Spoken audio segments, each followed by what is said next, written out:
hopen dat iedereen maar zijn smoel houdt. Er gaat een heleboel fout, kappen het oerwoud, vervuilen de lucht met koolstofdioxide. Het zijn meestal de bedrijven aan de top die genieten, maar wij zelf ook.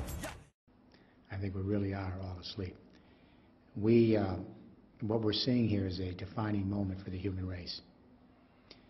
We have three crises right now that are feeding off each other, and they put us in the middle of a perfect storm. First, the economic meltdown. Second, the energy crisis. Third, the real-time impacts of climate change now in agriculture, our ability to feed ourselves. We have this triple threat: a global economic meltdown, the second industrial revolution clearly on life support, it's old technology, old infrastructure. We have an energy crisis at 147 a barrel, the engine turns off. We've got real-time impacts of climate change, and the UN says we have upwards of 1 billion people on the verge of starvation. I've never seen a moment like this in history. There is no moment like this. The first question we need to ask is, when do the great economic revolutions in history happen? How do they occur? They occur when two things happen. First, we change the way we organize the energy of the earth, and we've done that on many occasions in our small sojourn here as human beings.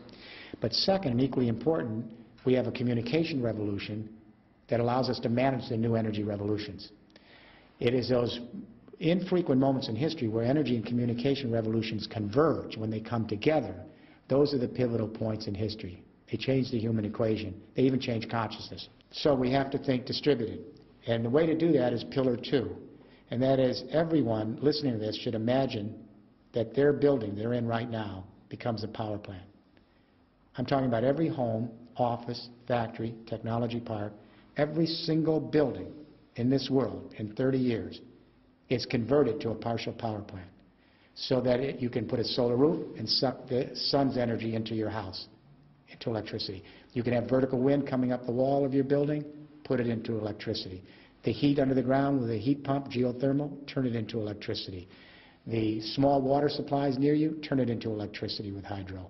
The rural agricultural waste, turn it into electricity and your house collects it.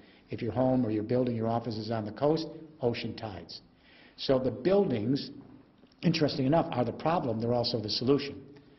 A third of the energy used in the world is buildings, and they commit a third of the CO2.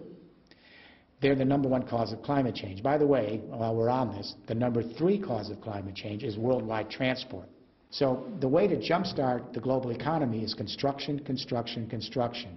That's when you create millions of jobs. So we're going to have to convert the existing real estate stock all over the world and create new stock that's turned into power plants. Think mainframe computer, then you had your own desktop. Think centralized energies, now you produce your own. The Netherlands has an enormous opportunity here, an enormous opportunity, because the Netherlands is going to be the first victim of climate change in Europe, for sure.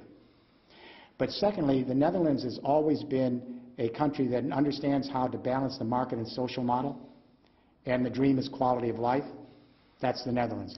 The Netherlands has always been more advanced than other countries on more tolerance, more openness, more inclusivity, because it began as a great sea power and trading power, so it's much more cosmopolitan.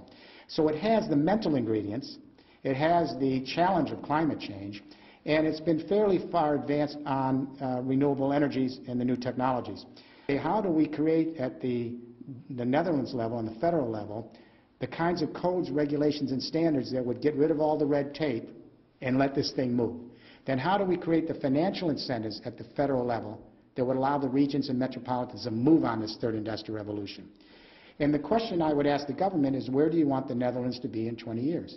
In the sunset energies and industries of a second industrial revolution that's on life support, or in the sunrise energies and industries of a third industrial revolution that gives us a sustainable future? The federal government can clear the way on codes, regulations, and standards, provide incentives, provide direction. The regions can then create their own master plans to lay down these 4 pillars, as we're beginning to do in other regions. Together they create a cooperative partnership, and I think the Netherlands could be a major, major player in advancing the third industrial revolution across the EU and for many reasons across the world. I hope it happens.